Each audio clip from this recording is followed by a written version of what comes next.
1954년에 노벨 문학상을 수상한 미국 소설가 어니스트 헤밍웨이, 스페인의 내전을 배경으로 지은 소설이죠. 누구를 위하여 종은 울리나 하는 이 책에서 전쟁하는 목적이 누구를 위한 것인가 하는 것을 질문합니다. 이 세상에 살아가면서 사랑하는 사람하고 사랑을 나누고 이렇게 하고자 해도 전쟁으로 인하여서 또 이 주인공이 자신이 맡은 다리폭파 임무를 수행하기 위해서 결국은 사랑하는 연인과 헤어져야 되는, 그리고 쓸쓸히 이렇게 적을 맞이해서 죽어가는 그런 내용인데요. 해밍웨이는 이 작품에서 누군가의 죽음을 알리는 종소리, 조종이죠, 조종. 이렇게 땡그랑 죽음을 알리는 종소리가 울려 퍼질 때 과연 그 종은 누구를 위해서 울리는가라는 질문을 하는 가운데에 이 전쟁이 누구를 위해서 하는 것인가? 전쟁만 그렇겠어요. 인생의 모든 일들이 누구를 위한 것인가? 그런데 이 해밍웨이는 인생의 의미를 찾지 못하고 허무지에 사로잡혀서 결국은 이 1961년 62세의 나이 권총으로 스스로 목숨을 끊고 말게 됩니다. 전쟁만이 아니라 우리가 공부를 하고 직장 생활하는데 내가 누구를 위해서 이 고생을 하는가? 특별히 생활전선에 뛰어들어서, 생활전선 싸움터입니다. 그죠? 그런 생활전선과 같은 이 삶의 현장에서 내가 정말 누구를 위해서 열심히 노력하고 일하고 있는가? 또 무엇을 향해서 내가 지금 달려가고 있는가 질문해 볼 수 있죠. 정말 바라는 것은 오늘 여러분 삶의 의미와 목적을 바로하고 서로 사랑하면서 행복한 믿음 생활을 하고 행복한 삶을 살아갈 수 있기를 예수님의 이름으로 축복합니다.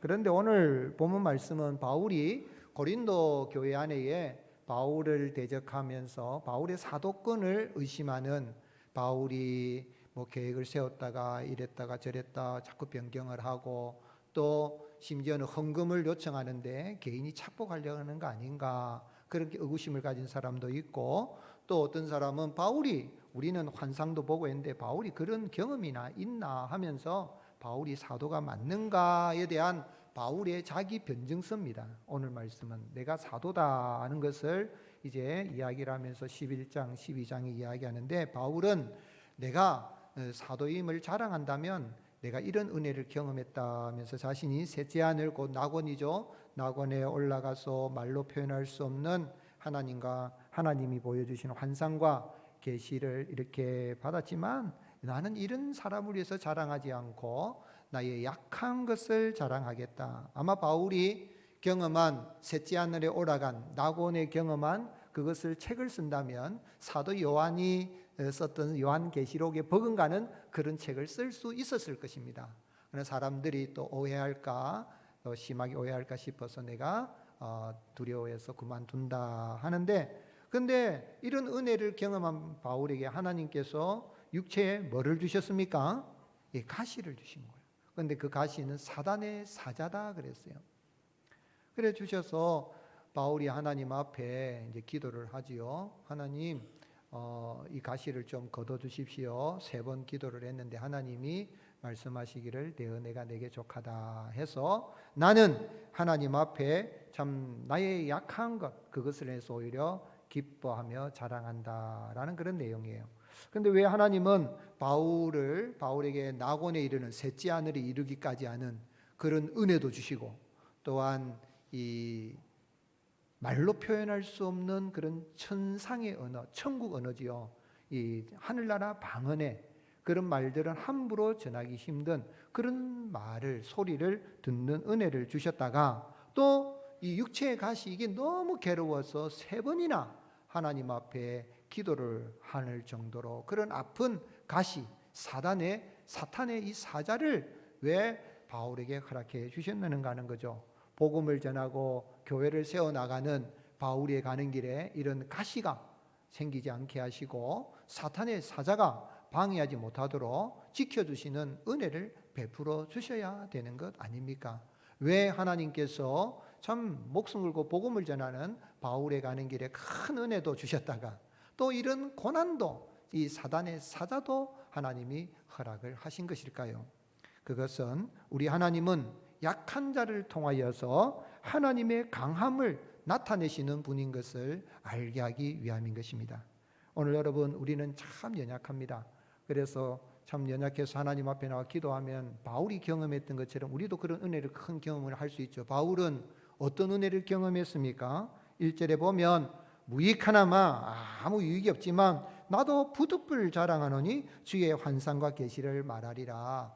자랑하는 사람들이 고린도 교회 안에 많다는데 나도 자랑할 만한 게 있다. 근데 사실은 무익하다. 어떤 은혜입니까? 2절에 보면 내가 그리스도 안에 있는 한 사람을 아노니 그는 14년 전에 어디에 끌려갔다고요? 셋째 하늘에 끌려갔다. 그렇게 이야기했습니다. 14년 전이라면 이 바울이 고린도 후서를 쓸 때가 주후 56년, 57년경으로 봅니다. 그리고 14년 전이면은 바울은 주 11년생이니까 나이가 한 30대 초반대인 걸 알 수 있습니다. 그래서 참 부름을 주님으로부터 다메섹 도상에서 주님을 부름을 받고 그런 다음에 그가 한 20대 초반에 주님의 부름을 받고 이렇게 참 고향 다소에 있는데 예루살렘 사도로부터 인정을 받지 못했죠. 아주 박해자였으니까. 그런데 이 바나바가 이 사울을 찾으러 오긴 그 어간에 한 6년 동안 그가 고향 길리아 다소에 머물면서 이런 가운데서 셋째 하늘에 올라가는 경험을 한 것으로 그렇게 추정해 볼 수가 있습니다. 그런데 유대인들은 이 하늘을 세 층으로 나누었어요.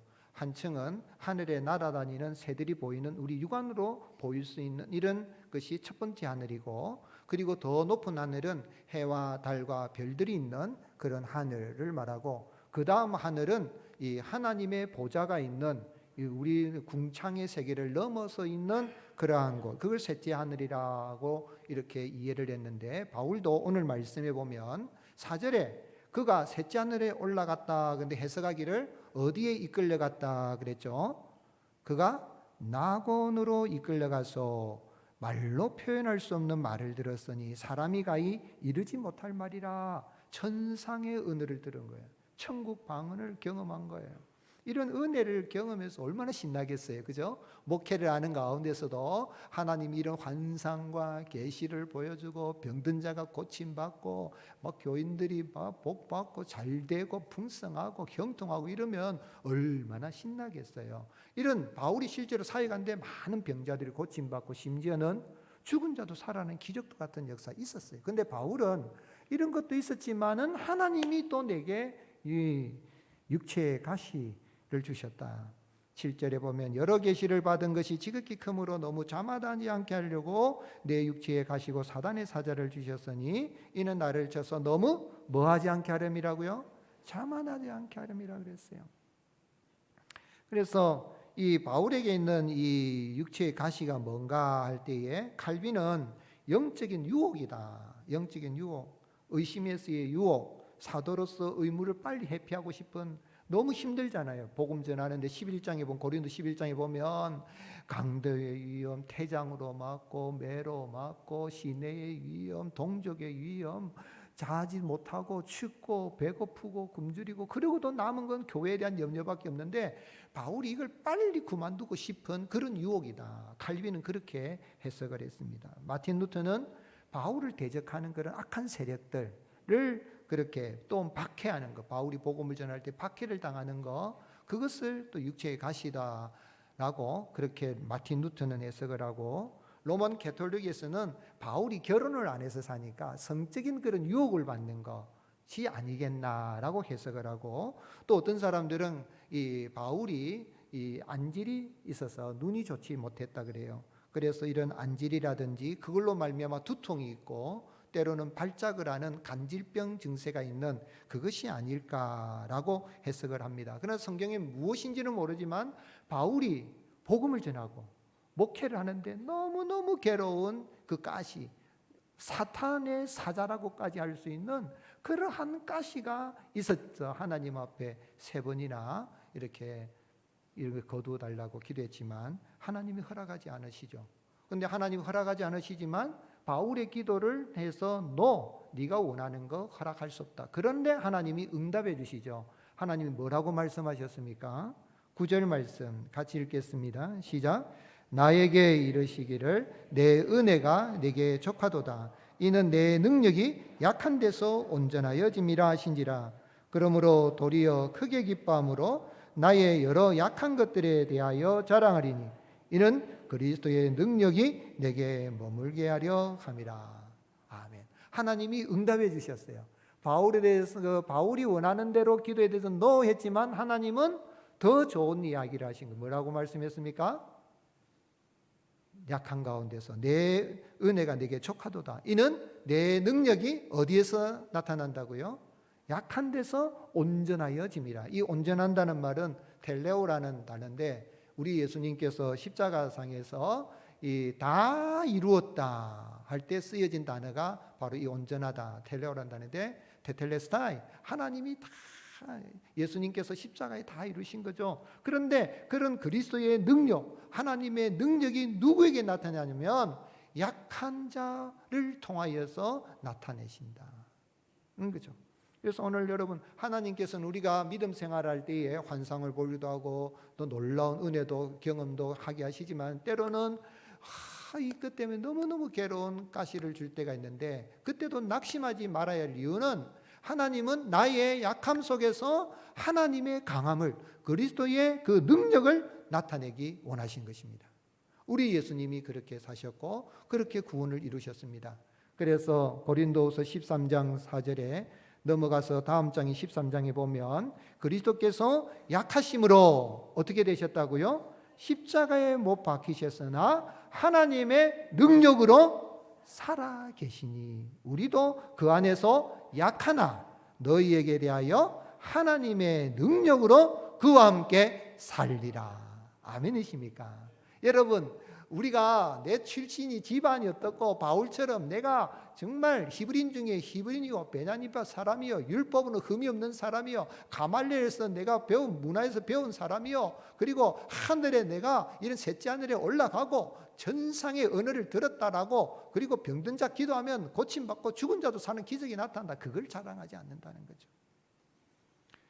그렇게 한 건 다 누가 하신 거예요? 하나님의 능력으로 한 것이다.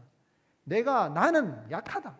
나는 늘 사탄의 이 사자가 나를 떠나지 않고 늘 나를 괴롭히지만은 그러나 예수님께서도 약한 자로서 십자가에 달려 하나님이신데 약한 자로 십자가에 달린 거. 하늘의 천군 천사 동원해 가지고 박해하는 자들 예수님 십자가에 못 박은 자들 다 죽일 수도 있지만은 죄 없인 주님이 왜 약한 자로 그렇게 죽으셨는가? 그건 하나님께서 죽은 자 가운데서 그를 살리시고 예수님도 누구로 무엇으로 산다 그랬습니까? 하나님의 능력으로 살아계시니 나도 약하지만은 나의 약한 가운데에 누구의 능력으로 산다는 것입니까? 하나님의 능력으로 산다. 아멘이십니까? 우린 약해요. 얼마나 약합니까? 조금만 병들어도 나 이러다 죽는 거 아닌가 두려워하고 일이 조금 안 되면 이러다 망하는 거 아닌가 두려워하는 게 인간인데 그런 속에서도 하나님이 우리에게 은혜를 주시고 붙들어 주신 건 예수 그리스도께서 죽은 자 가운데서 부활하셔서 약한 우리를 예수님을 믿는 자들을 하나님의 강함으로 살게 하시는 것입니다.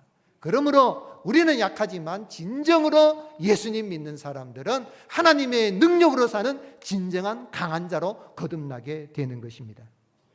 파스칼은 팡세에서 인간은 자연에서 가장 연약한 한 줄기 갈대에 지나지 않는다. 자연 가운데 가장 약한 자이다. 그렇죠? 그러나 그것은 뭐 하는 갈대다? 생각하는 갈대다. 여러분 생각하십니까? 무엇을 생각하십니까? 그래, 나는 약하다. 나는 질그릇 인생이다. 나는 이 사탄의 사자가 나를 이렇게 괴롭히는구나 하는데 내 안에는 누가 계십니까? 하나님, 예수님, 하나님의 능력이 나와 함께 계셔서 하나님의 능력으로 살게 하시는 것입니다.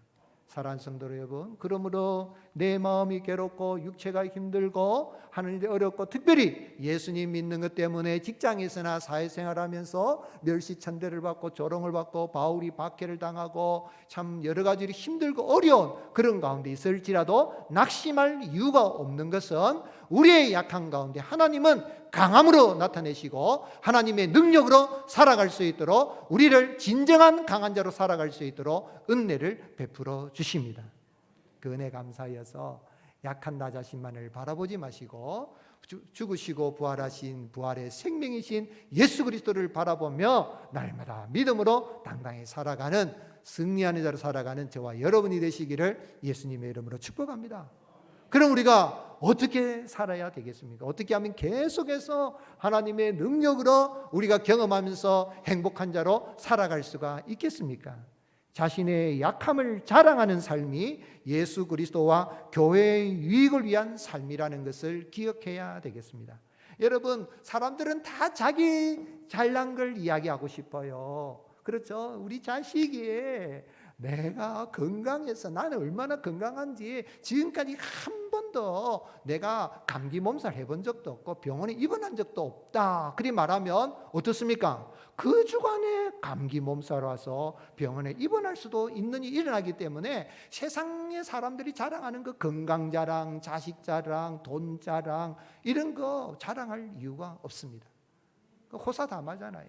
근데 우리는 누구를 자랑합니까? 오직 예수님의 능력, 하나님의 능력을 자랑하고, 또 반대로는 나의 약함을 자랑하는, 그래 나는 약하다, 연약하다, 참 없다, 나는 불쌍한 인생이다. 그러나 하나님이 나를 통하여 역사하시고 하나님의 능력을 나타낸다. 그래서 바울이 천상의 이런 언어를 듣고 낙원에 이르는 은혜를 경험했지만, 나는 이런 사람을 위해서 자랑하지 않는다. 나를 위해서 자랑, 뭐라 그랬습니까? 5절 같이 읽겠습니다. 내가 이런 사람을 위하여 자랑하겠으나 나를 위하여서는, 아멘이십니까? 예. 여러분, 진정으로 자기를 위하는 사람이라면 내가 이런 사람이라고 포장된 모습으로 자랑하려고 하는 것이 아니라, 나를 위해서는 내가 약한 모습이 있는 거, 육체 가시 있는 거, 그 육체의 가시가 사실은 10절에 보게 되면은 여기 약한 것들, 능욕, 궁핍, 박해, 공고, 이런 것 당하는 것인데, 이러한 것들을 내가 자랑한다. 9절 말씀에도 하나님께서 참 바울에게 내 은혜가 내게 족하다, 이는 내 능력이 약한 데서 온전하여 짐이라 하신지라. 그러므로 도리어 어떻게 해요? 크게 기뻐하면, 하나님이 응답해 주지 않으셨지만 내가 오히려 크게, 하나님이 거절하셨지만 이렇게 응답해 주시니까 크게 기뻐하는 것은 나의 여러 약한 것들에 대하여 자랑하리니 이는 그리스도의 능력이 내게 머물게 하려 함이라. 사랑하는 성도 여러분, 우리는 우리를 강하게 하신 그리스도를 위해서 사는 사람입니다. 또한 그리스도의 몸된 교회를 세우기 위해서 내가 약한 자의 모습이 있을지라도 오히려 나의 약함을 자랑하고 그리스도의 능력을 자랑하고 나면 그리스도의 몸된 교회가 은혜 가운데에, 유익한 가운데에 하나님께서 세워주시는 은혜를 베풀어 주십니다.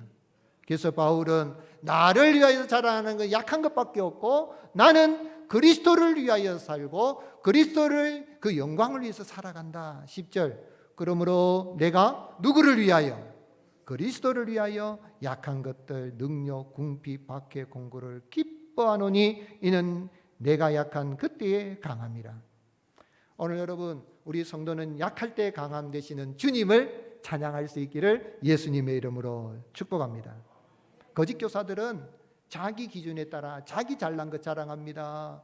뭐 내 아들이 어떻고, 내 딸이 어떻고, 내가 집안이 어떻고, 내 가진 돈이 어떻고, 재물이 어떻고, 내가 뭐 학식이 어떻고, 학위가 어떻고, 이런 거 막 자랑해요. 그러나 진정한 그리스도인은 그리스도를 위하여서 자기의 연약함을 자랑하는 거죠. 누가 그렇게 사셨습니까? 우리 주님이, 약한 자로 오신 주님이 평생에 누구의 영광을 위해서 사셨습니까? 하나님 아버지의 영광을 위해서 산 거예요. 그리스도를 위해서 산다는 이야기는 나는 약하고 나의 약함을 자랑하지만 하나님의 영광, 그리스도의 영광을 위해서 살아가는 것입니다. 우리 예수님은 내일이면 십자가에 돌아가실 그 십자가의 고난을 앞두고 잡히시던 전날 밤에 기도하실 때 요한복음 17장 4절에 아버지께서 내게 하라고 주신 일을 내가 이루어 아버지를 이 세상에서 어떻게 하여 싸우니? 영화롭게 하여 싸우니. 아버지여, 창세전에 내가 아버지와 함께 가졌던 영화로서 지금도 아버지와 함께 나를 영화롭게 하옵소서.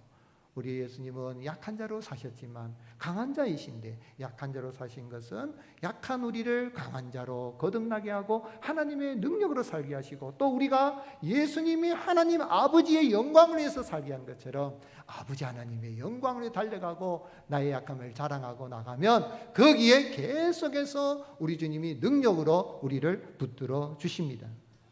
어거스틴은 신국론에서 두 도성을 만드는 것은 두 종류의 사랑이다. 곧 하나님을 멸시하기까지 자기를 사랑하는 것은 땅의 도성을, 자기를 멸시하기까지 하나님을 사랑하는 것은 하늘의 도성을 만들었다. 한마디로 하여 하나는 자기 자신을 자랑하는 것이고 다른 하나는 주님을 자랑하는 것이다.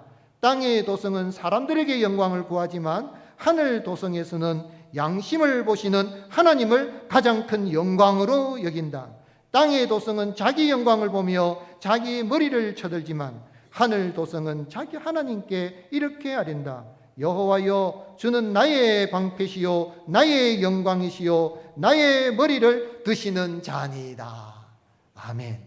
사랑하는 성도 여러분, 나의 약함을 자랑하고 그리스도의 능력을, 하나님의 영광을 위해 달려가는 길에 계속해서 능력으로 우리와 함께 하시는 주님의 은혜를 누리고, 참으로 환난 핍박 많은 세상에서도 낙심하지 말고 날마다 믿음의 싸움에 승리하며 살아가고 하나님의 영광을 드러내고 하나님을 알지 못한 사람들을 구원의 길로 인도하여서 참으로 유언구원하여 세상 나라 가운데에 하나님의 나라를 세워가는 저와 여러분이 되시기를 예수님의 이름으로 축복합니다.